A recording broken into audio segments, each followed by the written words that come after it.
Hello everyone, स्वागत करती हूँ आप सभी का आज के सेशन में।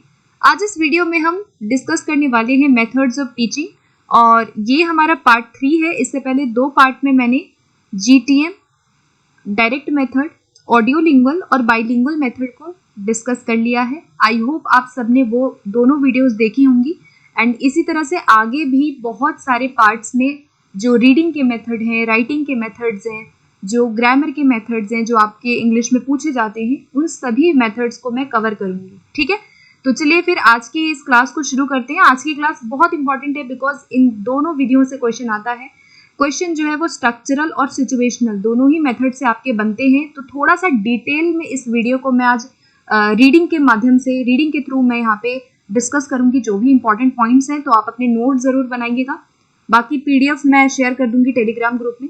इसके अलावा आप मेरी एप्लीकेशन से जा करके टेस्ट सीरीज ज्वाइन कर सकते हैं 3rd ग्रेड रीड के लिए। तो जितने भी एस्पिरेंट्स हैं जिनका इंग्लिश सब्जेक्ट है, तो इंग्लिश की जो 3rd ग्रेड की टेस्ट सीरीज है वो चैनल पे जो एप्लीकेशन है उस पर अवेलेबल है, जाके आप चेकआउट करिएगा। अगर आप पहली बार चैनल से जुड़ रहे हैं तो लिंक मैं दे दूंगी सभी का कॉमेंट में। ठीक है, तो लिंक से जा करके आप ऐप पर टेस्ट सीरीज को ज्वाइन कर सकते हैं लेवल 1 और लेवल 2 के लिए। ठीक है, तो चलते हैं फिर, स्टार्ट करते हैं अब हम अपने मेथड से।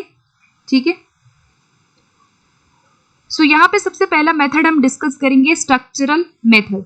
यहाँ पे अप्रोच लिखा हुआ है, तो एक बात और मैं आपको बता दूं कि जो अप्रोच है या जो मेथड है वो दोनों सेम है, क्योंकि जो भी कैरेक्टरिस्टिक हम यहाँ पे देखेंगे वो मेथड और अप्रोच दोनों में ही सेम है। ठीक है, so this method encourages a learner to master the structures of English.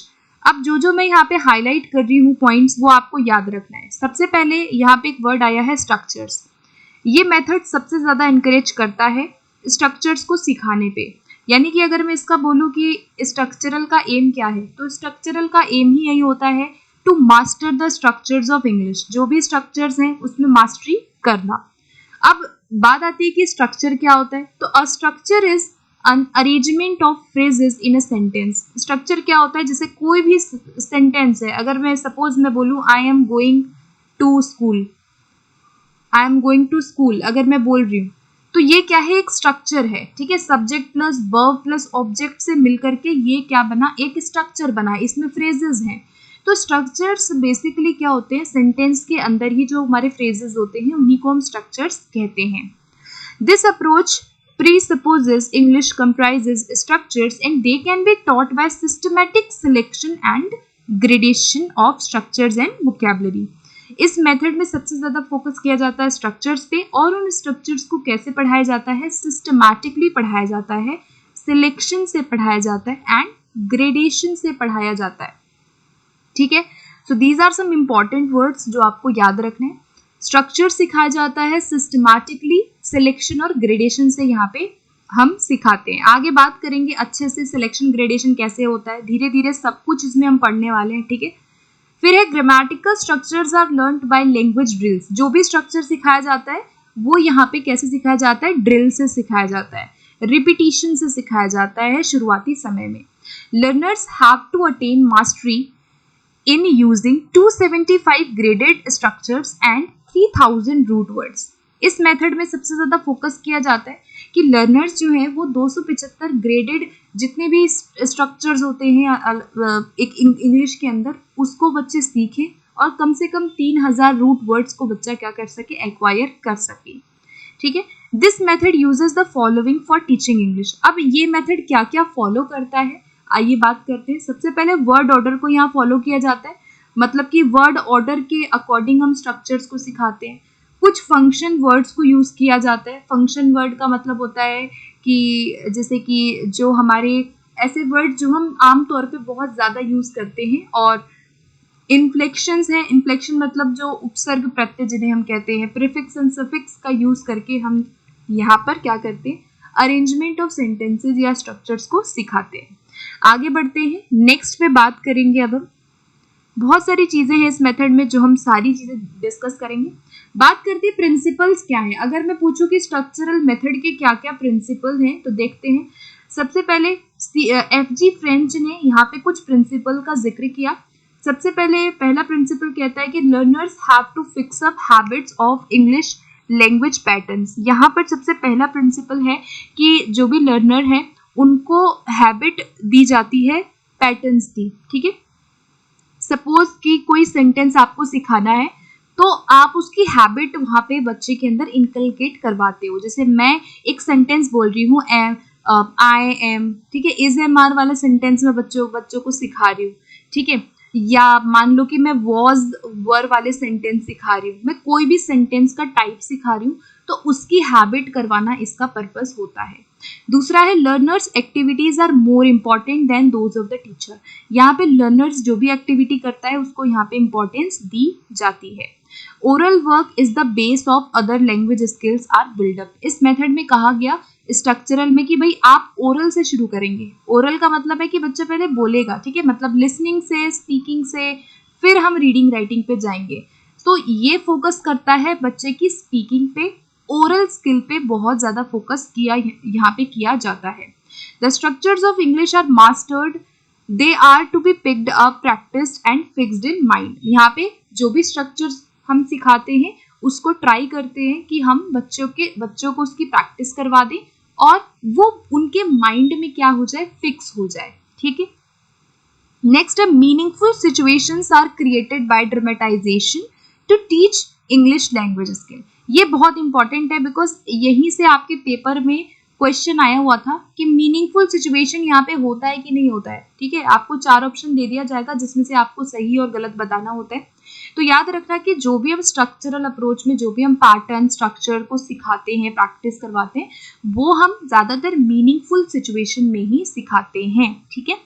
The teacher teachers one language item at a time. यहाँ पे टीचर एक टाइम पे एक ही लैंग्वेज आइटम को सिखाता है। मतलब इसका मतलब क्या है कि मान लो कि अगर मैं इज एम आर वाला सेंटेंस सिखा रही हूँ तो मेरा फोकस इज एम आर वाले ही सेंटेंसेस पे रहेगा, मैं दूसरा कुछ और वहां नहीं सिखाऊंगी। So teacher chooses one item at a time. एक टाइम पे एक ही आइटम को वो क्या करता है, चुनता है, ठीक है। आगे बढ़ते हैं नेक्स्ट पे। सो अब हम बात करने वाले हैं, अभी तक हमने ये देखा कि स्ट्रक्चरल अप्रोच में हम स्ट्रक्चर्स को सिखा रहे हैं और सिखाने का तरीका होता है कि आप सिलेक्शन एंड ग्रेडेशन से सिखाते हो। तो अब हम बात करेंगे कि कैसे हम सिलेक्शन करते हैं, किस आधार पर हम किसी भी लैंग्वेज आइटम का सिलेक्शन करते हैं एंड देन हम उसको ग्रेडेशन से सिखाते हैं। सबसे पहले बात करते हैं सिलेक्शन ऑफ स्ट्रक्चर्स की। जैसे मान लो आपको स्ट्रक्चरल मेथड से कुछ सिखाना है तो आप सिलेक्शन कैसे करेंगे कि आपको क्या सिखाना है।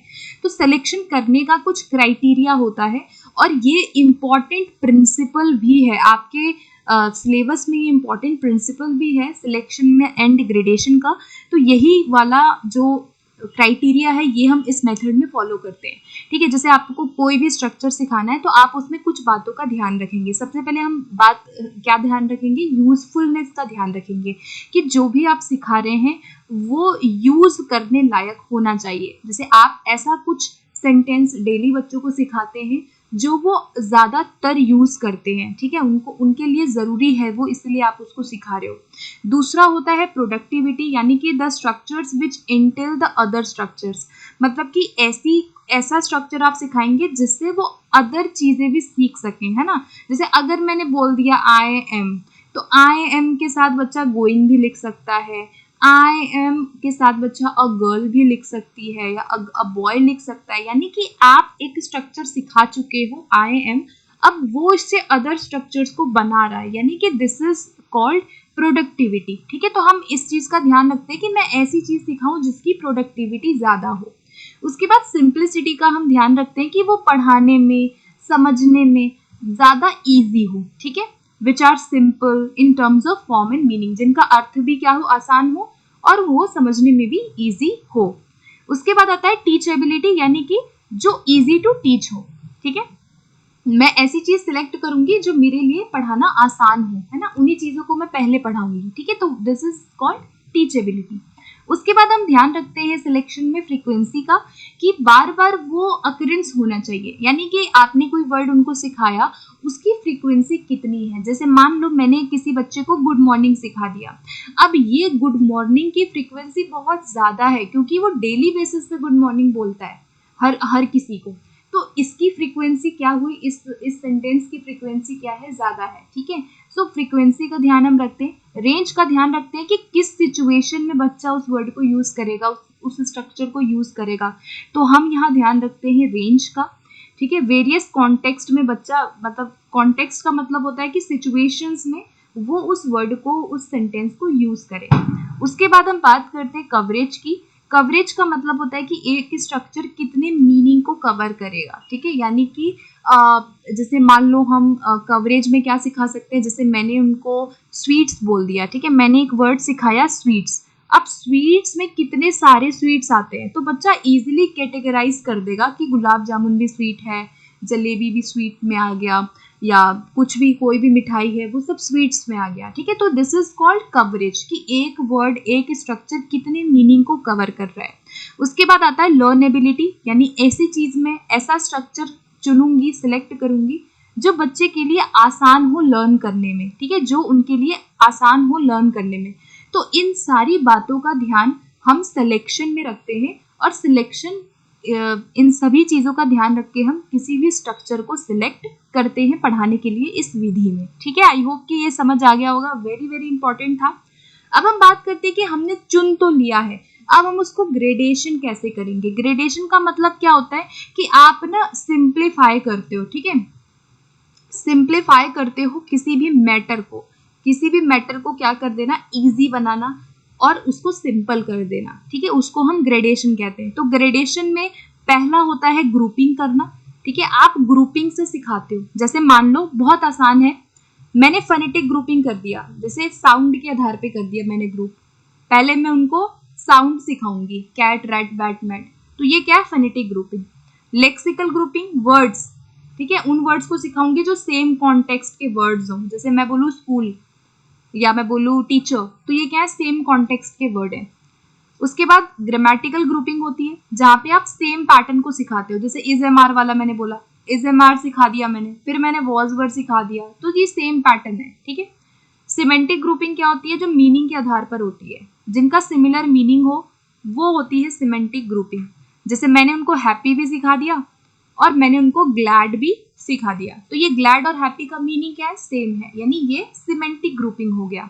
और स्ट्रक्चर ग्रुपिंग क्या होता है, जो सेंटेंस ग्रुपिंग होता है। सेंटेंस का मतलब स्ट्रक्चरल ग्रुपिंग में क्या आ जाएगा, जैसे मान लो मैंने उनको सबसे पहले इंटेरोगेटिव सेंटेंस, क्वेश्चन वाले सेंटेंस सिखाए, फिर मैंने उनको एक्सक्लेमेटरी वाले सेंटेंसेस सिखा दिए, so this is called structure grouping. मैं सेम चीज की ग्रुपिंग करके उनको एक टाइम पे सिखाती हूँ, तो दिस इज कॉल्ड ग्रुपिंग, ठीक है। ये भी बहुत इंपॉर्टेंट था आप लोगों के लिए, डिटेल से समझ लेना, ठीक है। आगे बढ़ते हैं। अब हम बात करेंगे कि अगर हम स्ट्रक्चर सिखा रहे हैं तो उसमें सेंटेंस पैटर्न क्या होता है। तो सेंटेंस पैटर्न बहुत तरीके के पैटर्न होते हैं जो हम यहाँ पे बच्चों को ड्रिल से, प्रैक्टिस से, मीनिंगफुल सिचुएशन में सिखाते हैं। क्या क्या हो सकते हैं, जैसे कि 2 पार्ट पैटर्न हो गया है ना, जैसे बर्ड्स फ्लाई, 2 पार्ट के सेंटेंस हो गए। 3 पार्ट में क्या हो जाएगा, शी इज स्लीपिंग, ऐसा वाला सेंटेंस हो गया। कई बार 4 पार्ट आता है, जैसे श्रेष्ठा वेंट टू शॉप, 4 इसमें पैटर्न हो गए। तो अब आपको समझ आ गया होगा, मैंने इसको इसलिए ऐड किया ताकि आप इस मेथड के बारे में ना क्लियरली जान सकें कि ये स्ट्रक्चर क्या है, पैटर्न क्या है, क्या हम स्ट्रक्चर में सिखा रहे हैं, क्या सेंटेंस सिखा रहे हैं। तो स्ट्रक्चर्स जो है वो 2 पार्ट, 3 पार्ट, 4 पार्ट, किसी भी पार्ट में हम सिखा सकते हैं, इनकी प्रैक्टिस हम यहाँ पे करवा सकते हैं। आगे बढ़ते हैं। अब हम बात करेंगे कि सेंटेंस के टाइप कौन से होते हैं जिनको हम सिखाते हैं यहाँ पे। सेंटेंस के टाइप का मतलब हो सकता है कि स्ट्रक्चर का टाइप हो, है ना, जैसे मैंने बोला subject plus verb plus object है, तो ये क्या है कि स्ट्रक्चर है। तो सेंटेंस भी तो वही होता है ना, जैसे इट मेक्स अ स्टेटमेंट, तो ये भी, इसमें भी कुछ ना कुछ है, हमारे कॉम्बिनेशंस हैं। तो यहाँ पर हम डेक्लेरेटिव सेंटेंस को सिखाते हैं। इम्पेरेटिव सेंटेंस हो गया जहाँ पे आप कमांड वगैरह दे रहे हो, रिक्वेस्ट कर रहे हो। इंटेरोगेटिव जहाँ पे आप प्रश्न पूछते हैं, वो सेंटेंस इंटेरोगेटिव होते हैं। एक्सक्लेमेटरी जहाँ पे आप एक इमोशन या भाव या फीलिंग को एक्सप्रेस करते हो सडन। तो ये सारे सेंटेंसेस के जो टाइप हैं, ये हम स्ट्रक्चरल मेथड में पैटर्न के थ्रू सिखाते हैं, ठीक है।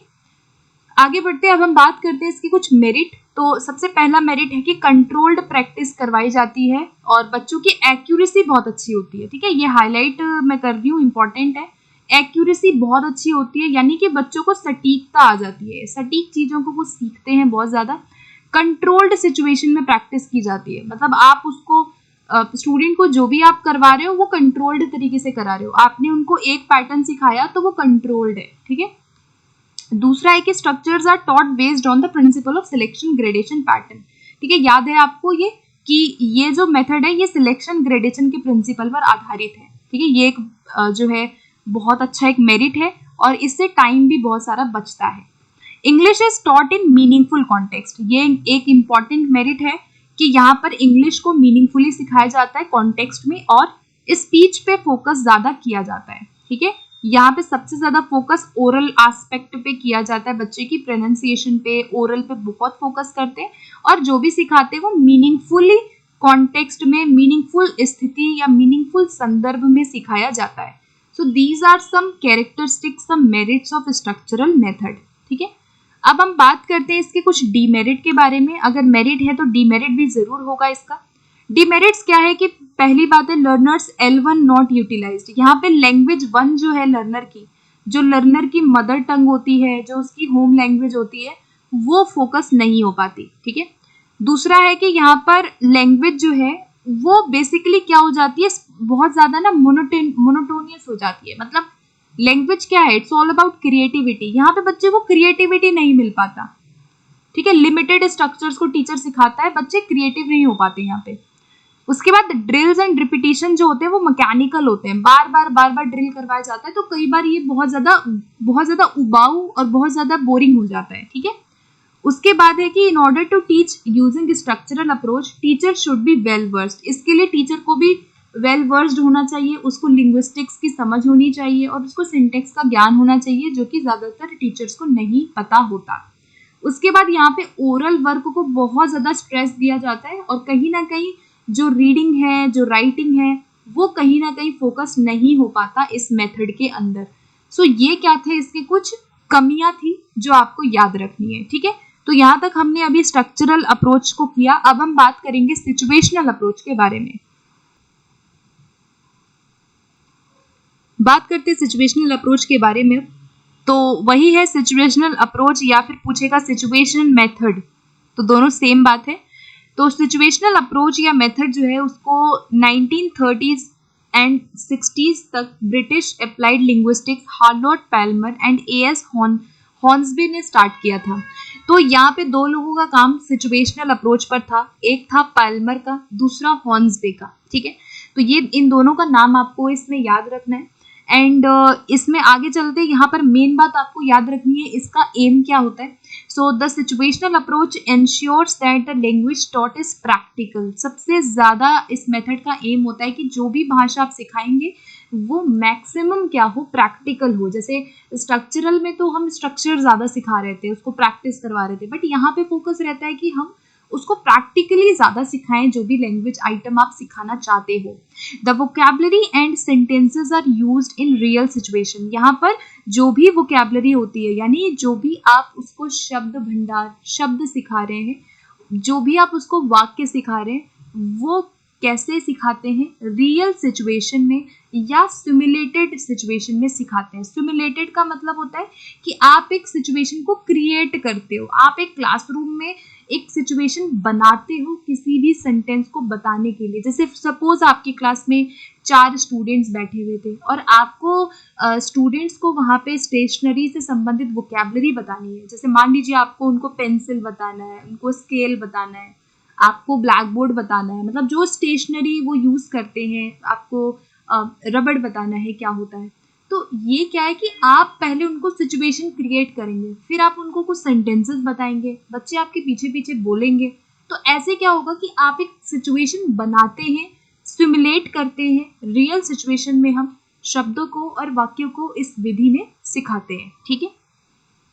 प्रिंसिपल देख लेते हैं, तब आपको और क्लैरिटी होगी। Language learning is habit formation. इस विधि में भी कहा गया कि जो लैंग्वेज लर्निंग होती है वो एक हैबिट फॉर्मेशन है। जैसे मैं 4 बच्चों को यहाँ बिठा के बोलूं, this is a pencil, that is a pen, that is a book, तो इस तरह से बार बार बच्चे मेरे पीछे पीछे रिपीट करेंगे और वो पेंसिल का, बुक का और अन्य जो भी चीजें उनके आसपास है उनका मीनिंग वो खुद ब खुद रियल सिचुएशन में समझेंगे।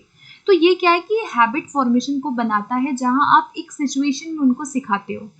फिर है मिस्टेक्स शुड बी अवॉइडेड, यहाँ पर मिस्टेक्स को अवॉइड किया जाता है, क्योंकि अगर वो एरर कर रहे हैं तो यहाँ पे बिल्कुल अचानक से तुरंत एरर को करेक्ट नहीं किया जाता, एरर को टॉलरेट किया जाता है, जैसे CLT में किया जाता था वैसे ही इसमें भी एरर को टॉलरेट करते हैं। Language skills are presented orally first, यहाँ पर लैंग्वेज की स्किल्स को हम पहले ओरली सिखाते हैं, फिर उसके बाद रिटन में हम उनको सिखाते हैं। Examples are better than analysis for language learning, ये मेथड कहता है, इस मेथड का ये मेन पर्पज है ना, ये कहता है कि एग्जाम्पल ज़्यादा अच्छे होते हैं एनालिसिस से, यानी आप अगर कोई लैंग्वेज सिखा रहे हो तो वहाँ पे आप विश्लेषण ना करवा के क्या आप देंगे, ज़्यादा से ज़्यादा उनको उदाहरण देंगे। जैसे मान लो आपको पेंसिल बताना था बच्चों को, तो आप उनको एग्जाम्पल देंगे कि your friend has a pencil, your friend has a pen, तो ऐसे क्या होगा, आप उसको एग्जाम्पल दे रहे हैं, है ना। तो यहाँ हम विश्लेषण नहीं करवा रहे, हम यहाँ एग्जाम्पल को सेट करते हैं रियल सिचुएशन में। उसके बाद meanings of words are presented in linguistic and cultural context, बहुत इंपॉर्टेंट है, सांस्कृतिक संदर्भ में और जो भाषाई संदर्भ है, भाषाई और सांस्कृतिक संदर्भ में भाषा को यहाँ प्रेजेंट किया जाता है। लिंग्विस्टिक का मतलब आप समझ गए होंगे, जहाँ पे हमारी सारी स्किल्स आ गई, LSRW, जो भी बच्चा पूरी भाषा में जो भी वो स्ट्रक्चर सीखता है सब कुछ लिंग्विस्टिक है। और कल्चरल का मतलब है कि जो उसकी सिचुएशन है, जो उसकी लाइफ है, जो क्लासरूम सिनेरियो है, उसका ध्यान यहाँ रखा जाता है। Opportunities are created for learners, यहाँ पे बच्चों को ना अपॉर्चुनिटी दी जाती है कि वो खुद से ओरली वहाँ पे बोले। जैसे यहाँ टीचर बच्चों को क्या कर रहा है, अपॉर्चुनिटी दे रहा है ना, वो उनको कह रहा है कि भाई आपको पेन पेंसिल का मीनिंग बताना है, तो आप उनके सामने एक अपॉर्चुनिटी क्रिएट करते हैं जहाँ वो भी बोलते हैं जैसा आप उनको गाइड करते हो। सो बेसिकली यहाँ पे opportunities are created for learners, ठीक है। तो यहाँ पे उनको अपॉर्चुनिटी दी जाती है ताकि वो किसी भी नए शब्द को सिचुएशंस के साथ एसोसिएट कर पाए, मीनिंग को समझ पाए, ठीक है। New words are introduced as and when it comes in the class, मतलब नए नए शब्दों को यहाँ पे इंट्रोड्यूस करवाया जाता है। जैसे आपने एक दिन उनको पेन बता दिया, अगले दिन आप उनको ब्लैक बोर्ड बोल देंगे क्लास में, अगले दिन हो सकता है कुछ और चीज़ हो, उनको ये ना पता हो कि ग्लोब क्या होता है, हो सकता है आप किसी दिन उनको ग्लोब बता दें कि बेटा ये ग्लोब होता है। तो एक सिचुएशन बना के हम यहाँ पे उनको हम क्या करते हैं, खुद ब खुद उनको एसोसिएट करवाते हैं शब्दों को उनके अर्थ से, ठीक है। फिर है language materials are used to create appropriate situation, जो भी लैंग्वेज मटेरियल को क्रिएट किया जाता है वो सिचुएशन को बनाने के लिए किया जाता है। जैसे मैंने बोला आपको ग्लोब बताना था वहाँ पे, तो आप एक ग्लोब लेके चले गए, तो आप एक सिचुएशन वहाँ बनाते हो ताकि बच्चे उस नए शब्द को एनालिसिस ना करके उस एग्जाम्पल से क्या कर सके, समझ सके। सो आई होप कि ये मेथड आपको थोड़ा थोड़ा समझ आ रहा होगा। अगर आप इमेजिन करेंगे कि आप खुद क्लास में हैं और आप ऐसे बच्चों को सिखा रहे हैं, तो आपको ये विधि बहुत अच्छे से समझ में आ जाएगी, ठीक है। आगे बढ़ते हैं। सो यही करना है आपको, just you have to assume everything जो भी इस मेथड में हम डिस्कस कर रहे हैं, ठीक है। मानो कि आप ही पढ़ा रहे हो इस तरह से। नेक्स्ट है कॉन्टिन्यूस रिपीटिशन करवाया जाता है यहाँ पे, बिल्कुल ठीक है। जैसे मैंने बोला दिस इज अ पेन, मैंने बोला दिस इज अ पेन, बच्चे भी आपके पीछे बोलेंगे, रिपीट करेंगे। यहाँ पे मैं बोलूंगी दैट इज अ बुक, वो वह बुक है, तो यहाँ भी बच्चे रिपीट कर रहे हैं आपके पीछे। तो रिपीटिशन यहाँ पे करवाया जाता है कॉन्टेक्स्ट में, मीनिंगफुल सिचुएशन में। The teacher raises question related to created situation and he or she answers them, teacher यहाँ पे क्वेश्चंस पूछता है, सिचुएशन जो भी उसने सिचुएशन वहाँ पे क्रिएट किया उसके अकॉर्डिंग वो क्वेश्चन पूछता है। जैसे मैं बोलूँ व्हाट इज दिस, मैं अब यहाँ पे उनको क्वेश्चन पूछ सकती हूँ कि व्हाट इज दिस, बच्चे बोलेंगे दिस इज अ पेन। तो ये क्या है कि आपने उनको क्वेश्चन क्रिएट किया वहाँ पे, ठीक है। उसके बाद यहाँ पे रिविजन बहुत इंपॉर्टेंट होता है, जो भी आप सिखाते हो यहाँ पे वो आप बार बार उनको रिवाइज करवाते हैं, तो रिविजन और रिपीटिशन यहाँ पे होता है, ड्रिल रिपीटिशन यहाँ पे करवाया जाता है। There is a continuous chain of action from the teacher, यहाँ पे ना कॉन्टिन्यूटी बनी रहती है चेन ऑफ एक्शन की। जैसे आज आपने कुछ और बताया, फिर अगले दिन आप पेंसिल का कंसेप्ट बता रहे हैं, तो यहाँ पे एक कॉन्टिन्यूटी बनी रहती है जो भी चीज यहाँ पे हम सिखाते हैं, ठीक है। आगे चलते हैं, इसके मेरिट के बारे में बात करेंगे। सबसे पहला इसका लाभ है कि मीनिंग यहाँ पे और स्ट्रक्चर दोनों को ही एप्रोप्रिएट सिचुएशन में सिखाया जाता है, सबसे बड़ा इसका कैरेक्टरिस्टिक है ये, ठीक है।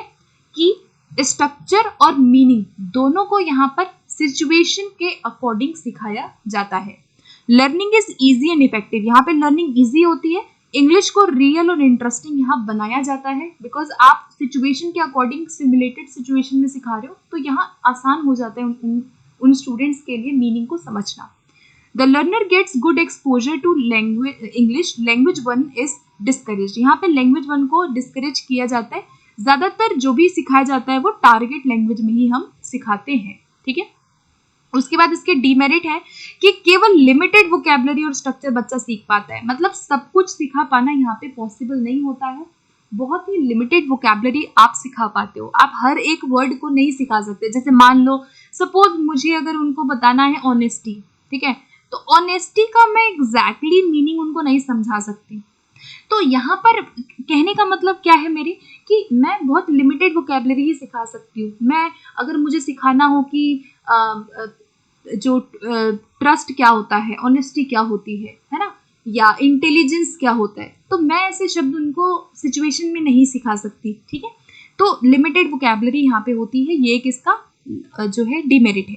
उसके बाद it is useful for lower classes, ये लोअर क्लासेस के लिए ज्यादा अच्छा है, हायर क्लासेस में ये मेथड अच्छा नहीं है।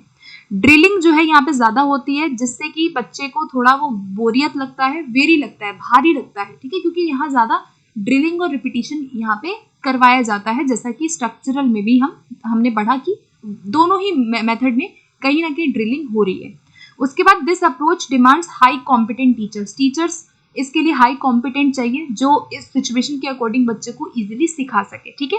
तो ये थे कुछ मेरिट एंड डीमेरिट, और इसी प्रकार हमने दोनों वीडियो को बहुत अच्छे से आज कवर किया है। एंड अगर आपने इस सेशन को ध्यान से पढ़ा हो, सुना हो आज, तो कभी भी इससे क्वेश्चन आपका रॉन्ग नहीं होगा, ठीक है। सो फिर एंड करते हैं सेशन को। सब्सक्राइब करना चैनल को, अगर आप पहली बार चैनल से विजिट कर रहे हैं, जुड़ रहे हैं, तो आगे और वीडियोस के लिए आप सब्सक्राइब कर सकते हैं। आप अपना फीडबैक दे सकते हैं कि आपको आज का सेशन कैसा लगा। एंड नोट्स एंड पीडीएफ के लिए टेलीग्राम ग्रुप से ज्वाइन कर सकते हो, ऐप आप डाउनलोड कर सकते हो फॉर टेस्ट सीरीज, ठीक है। तो अपना फीडबैक देना ना भूलें एंड लाइक करें, इसको शेयर करें अपने दोस्तों में। बाकी के अदर पार्ट्स आप पहले वाले जरूर देखना, ठीक है। सो मिलते हैं फिर अगली वीडियो में। Thank you so much, keep watching.